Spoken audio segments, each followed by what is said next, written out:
वालेकुम आदाब नाज़रीन, आप टाइपराइटर का लाइव देख रहे हैं शाहिद के साथ। जम्मू कश्मीर में जो है लोकसभा के चुनाव नजदीक है, यानी जम्मू कश्मीर के अंदर लोकसभा के चुनावों से पहले जो है भारतीय जनता पार्टी यूनिट जो जम्मू में पहले ही स्ट्रांग माना जाता था, अब कहीं ना कहीं जो है कश्मीर घाटी के अंदर भी जो भारतीय जनता पार्टी यूनिट है वो मजबूत दिख रहा है। क्योंकि हमने देखा कि लगातार जो है कुछ पॉलिटिकल पार्टीज से लोग निकलते हैं और भारतीय जनता पार्टी को ज्वाइन करते हैं। नाज़रीन, आपको याद होगा कि पिछले दिनों जो है फार्मर एमएलसी शहनाज गनाई ने भारतीय जनता पार्टी को ज्वाइन किया था। दिल्ली के ऑफिस में उन्होंने जो है भाजपा का हाथ थामा था। उसके बाद जब हमने खबर की थी, उस खबर में हमने आपको यह बताया था कि शहनाज गनाई की ज्वाइनिंग करने से जो है भारतीय जनता पार्टी को फायदा हो सकता है। क्योंकि हमने आपको यह भी बताया था कि जो शहनाज गनाई के कांटेक्ट में नेशनल कॉन्फ्रेंस के लीडर्स है, क्योंकि हम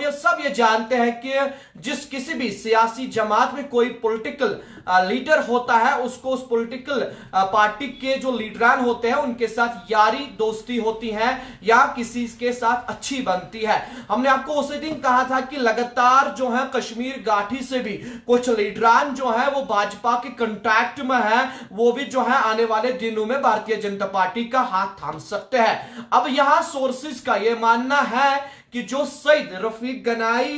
रफीक शाह है, जो कि कुपवारा के फार्मर एमएलसी थे, जिनका जो सबसे पहले 2019 तक, अगर इनके सियासी कैरियर की बात करेंगे, 2019 तक जो है पैंथर्स पार्टी के साथ ये थे, पैंथर्स पार्टी के साथ वापस थे। उसके बाद 2019 में जो है पैंथर्स पार्टी को इन्होंने खैराबाद कहा, यानी पैंथर्स पार्टी से जो है बाज़ाब्ता तौर पर इस्तीफा किया। उसके बाद जम्मू कश्मीर नेशनल कॉन्फ्रेंस का हाथ थामा और उसके बाद यह मानना था नेशनल कॉन्फ्रेंस का कि कुपवारा से जब सईद रफीक शाह ने ज्वाइन किया था तो उनका मानना यह था कि इससे जो है पार्टी को बहुत बड़ा फायदा हो सकता है। मगर आज जो है अब यह खबर सोर्सेज के हवाले से निकल कर आ रही है कि सईद रफीक शाह, जो कि farmer member of legislative council रह चुके हैं, उन्होंने भी जो है नेशनल कॉन्फ्रेंस को टाटा बाय बाय आज कहा, यानी वो आज नेशनल कॉन्फ्रेंस को खैराबाद करेंगे और भारतीय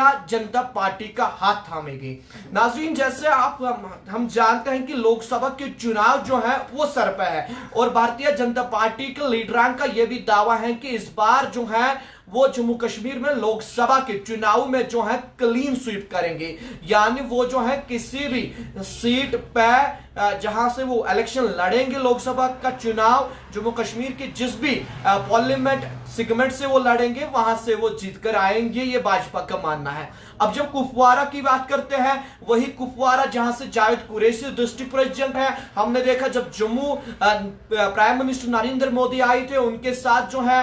लोग भी आए थे, वहां पे अपना जत्था लेकर आए थे, काफी लोग उसके साथ आए थे। आज फार्मर एमएलसी जो है नेशनल कॉन्फ्रेंस के जो थे सईद रफीक शाह, इन्होंने जो है भारतीय जनता पार्टी का हाथ थामा। इससे कहीं ना कहीं ये लग रहा है कि भाजपा जो है वो अब कश्मीर के अंदर भी मजबूत होते हुए नजर आ रही है। और यहां पे सोर्सेज का यह भी दावा है कि फिर से जो है कुछ लीडरान लगातार भारतीय जनता पार्टी के कांटेक्ट में है, जो आने वाले दिनों में बीजेपी को ज्वाइन कर सकते हैं। सोर्सेज का यह भी मानना है शहनाज गनाई,